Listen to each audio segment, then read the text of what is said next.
November 5వ తారీఖు పౌర్ణమి బుధవారము కార్తీక పౌర్ణమి చాలా విశేషమైనటువంటి రోజు. మీరైనా నేనైనా మానవ జన్మ ఎత్తాము అంటే ఖచ్చితంగా కర్మ ప్రభావం ఉండడం వలనే జన్మిస్తాము.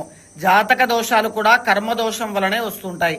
ఇలాంటి కార్తీక పౌర్ణమి లాంటి పుణ్య తిథుల్లో ఎవరైనా దీపదానము చేసినా, సాలగ్రామ దానం చేసినా, కేవలం దీపం వెలిగించిన ఆవు నేతితో, లేకపోతే శివుడికి బిల్వదళాలతో పూజించిన, భస్మాభిషేకం చేసిన, అన్నదానము చేసిన, శివనామస్మరణ చేసిన, విష్ణుమూర్తి యొక్క దర్శనం చేసుకున్న, కార్తీక పౌర్ణమి లాంటి తిథినాడు చేయడం వల్ల విశేషమైన పుణ్యం లభిస్తుంది.